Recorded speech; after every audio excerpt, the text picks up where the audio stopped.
ഇപ്പോഴായിട്ടുള്ള മനുഷ്യനെ കാണുന്നില്ലല്ലോ കുറച്ചോനെ. നേരിക്ക് മാറി എനിക്ക് കണി കണ്ടത് ആ ആളെ കിട്ടിപ്പോയി മതി.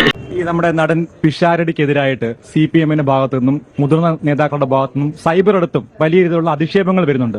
അപ്പൊ ഒരു നടൻ ഇതിൽ അതിനെ എങ്ങനെ നോക്കിക്കാണുന്നു? ഒരാപത്ത് വരണുണ്ടല്ലോ. നോം പ്രവചിച്ച അച്ചട്ട. അല്ല, ഈ CPM-കാരും നിർത്തിയിട്ടുണ്ടല്ലോ കലാകാരന്മാരാ. അതെന്തിനാടാ പന്നി ഇപ്പൊ പറഞ്ഞതല്ല, പിന്നീട് വരെ അവസരം കിട്ടിയില്ല. ഇന്നസെന്റ് ചേട്ടൻ അദ്ദേഹം കോമഡി ചെയ്തിരുന്ന ആളാണ്. ഞാനൊക്കെ വളരെ ബഹുമാനിക്കുന്ന നടനായിരുന്നു. അദ്ദേഹം കോമളിയായിരുന്നു. മുകേഷ് കോമഡി വേഷങ്ങൾ ചെയ്തു തന്ന ആളാണ്. മുകേഷ് ചേട്ടൻ അദ്ദേഹം കോമാളിയായിരുന്നു. കാര്യങ്ങളൊക്കെ കൈവിട്ട് പോയല്ലോ ചെറുക്കമാ. ഇപ്പൊ തിരുവനന്തപുരത്ത് നിർത്തിയ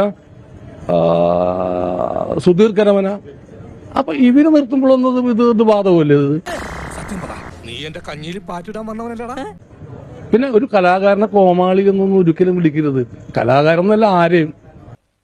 100% ഞാൻ യോജിക്കുന്നു. കാരണം അത് ഒരു കമ്മ്യൂണിസ്റ്റ് പാർട്ടി എന്ന് വെച്ചാല് കലാകാരന്മാര് ഉണ്ടാക്കിയ പാർട്ടിയാ. ആ കലാകാരന്മാരെ തന്നെ ആക്ഷേപിക്കുന്നത് ഇതിലൂടെ. കന്നഡത്തിൽ ഇങ്ങനെ ഒരുപാട് തമാശകളുണ്ട്. കരടി എന്ന് വെച്ചിട്ടുണ്ടെങ്കിൽ അവനൊരു കലാകാരനാണ്. അപ്പൊ നിങ്ങളൊരു കലാകാരനാണ്. അപ്പൊ ജീവിക്കാൻ വേണ്ടി അങ്ങനെ ആ തൊഴിൽ ചെയ്യുന്നു മാത്രമേ ഉള്ളൂ. ഇതിൽ എന്തോ കുഴപ്പമുണ്ടല്ലോ. കുഴപ്പം നിന്റെ കണ്ണിനടാ.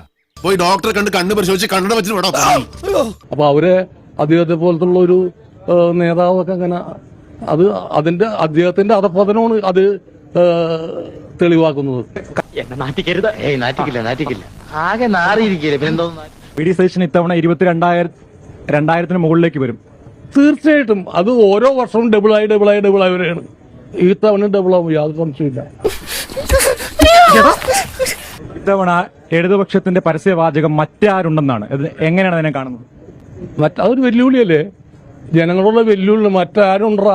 അതാണ് കണ്ടുപിടിച്ച് കളഞ്ഞല്ല ഇന്റലിജന്റ്.